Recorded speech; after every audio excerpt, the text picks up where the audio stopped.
Par hasard, à une soirée des anciens de Duperret, Cédric revoit Anaïs, conceptrice textile, et Valentine, ancienne graphiste. Cédric leur expose son projet de créer une EURL et leur expose sa difficulté à démarrer le projet, se sentant un peu démuni.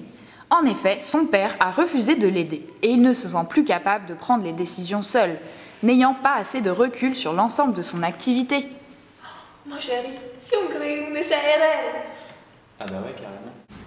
Mais en fait, c'est quoi une SARL?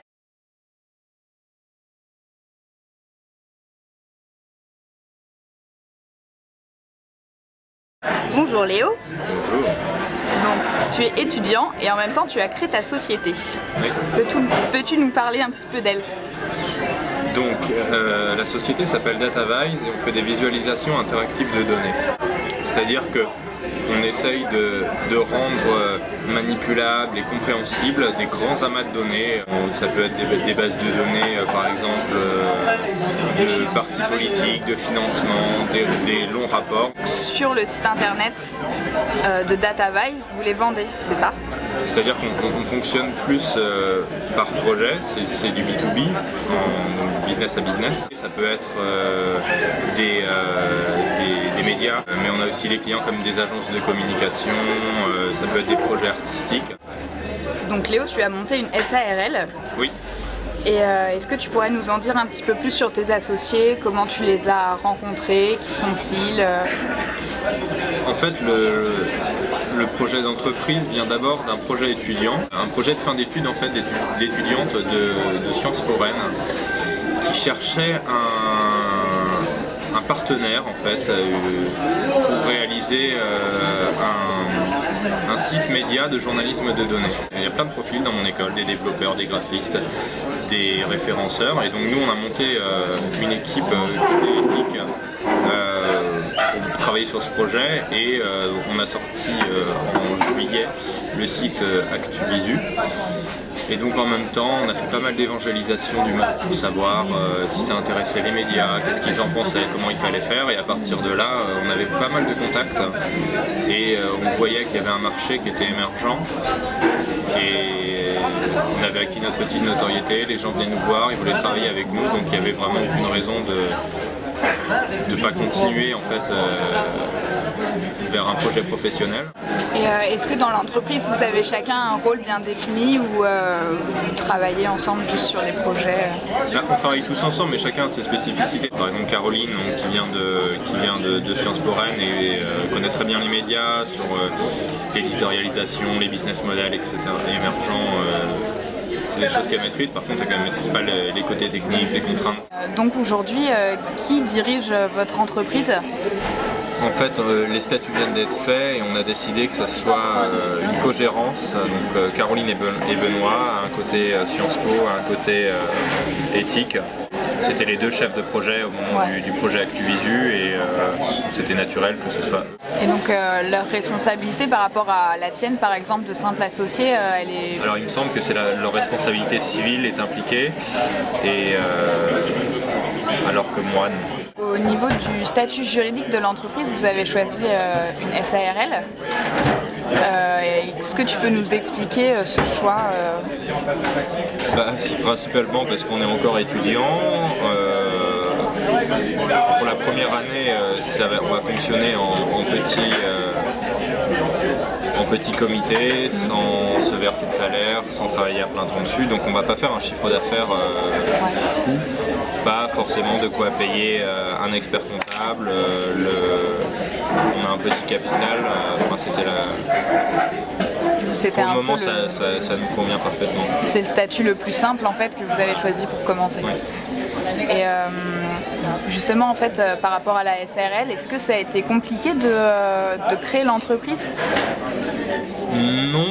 Non, ça n'a pas été compliqué. En fait, ce qui s'est passé, c'est que ça coûte un peu d'argent de créer une société, de déposer le nom de marque, faire les dossiers, etc. Et donc, en fait, quelqu'un nous a prêté une somme d'argent qui couvrait ces frais-là, plus les frais de résiliation, de fermeture, en fait, si jamais. Au cas où, voilà. D'accord. Donc, est-ce que pour créer la SARL, vous vous êtes fait conseiller par un juriste ou un notaire? Par exemple, je pense à la détermination des statuts, qui est assez... Oui, pour les statuts, on s'est fait aider par quelqu'un qui est quasi juriste, enfin, étudiant juriste. Et puis bon, il y avait Caroline, donc la patronne, a déjà des bonnes connaissances en droit, et donc on a pu le faire nous-mêmes. D'accord. Et donc, pour toi aussi de collaborer avec des gens qui viennent d'autres univers comme Sciences Po Rennes, c'est aussi l'occasion de créer ta société et justement de ne pas avoir toute cette paperasse à... Oui, moi ça m'arrange bien. Ouais, toi ça t'arrange bien, oui. C'est pas des choses que j'aime. D'accord. Donc Léo, est-ce que tu aurais un conseil à donner aux étudiants qui voudraient monter leur entreprise? C'est d'y aller. Je veux dire, en moins d'un an, on est devenus les experts en France quasiment sur le journalisme de données. On est sur un secteur qui est en train de naître. Voilà, il faut suivre les tendances, essayer de voir ce qui va pouvoir apparaître, et c'est accessible, quoi.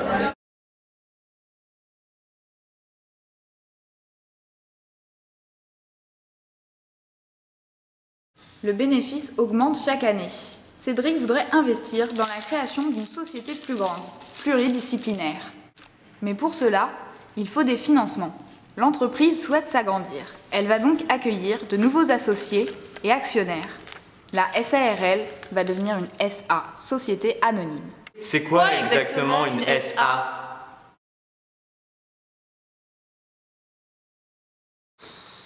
C'est compliqué. Y a pas plus simple? Si, il y a la Société par action simplifiée, SAS.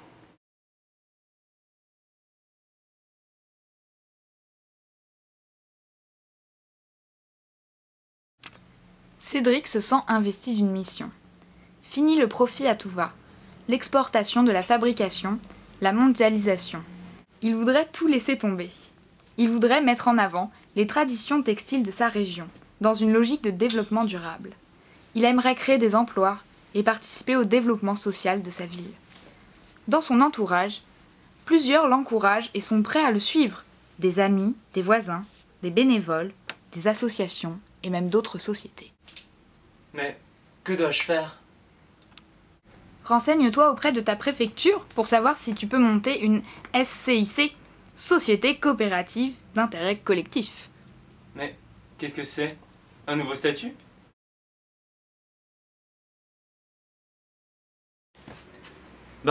Qu'est-ce que t'as? T'as l'air tout penaud. Elle te plaît pas, mon histoire? Je sais pas. Si on revient au début de l'histoire, ça reste quand même très compliqué de monter son entreprise. Ça me tracasse. Et si Cédric trouvait pas les clients? Et si son activité fonctionnait pas? Il va pas passer des mois à faire des démarches et investir tout son budget sans rien gagner. Ne t'inquiète pas. Pour un particulier, comme Cédric au début de l'histoire, il existe un moyen de tester une production de biens ou de services en toute sécurité. Pour ça, il peut proposer son projet à une coopérative d'activité et d'emploi, une CAE. Par ce biais, le porteur de projet peut bénéficier d'un statut d'entrepreneur salarié. Je crois que je connais quelqu'un qui pourra t'aider à mieux comprendre de quoi il s'agit.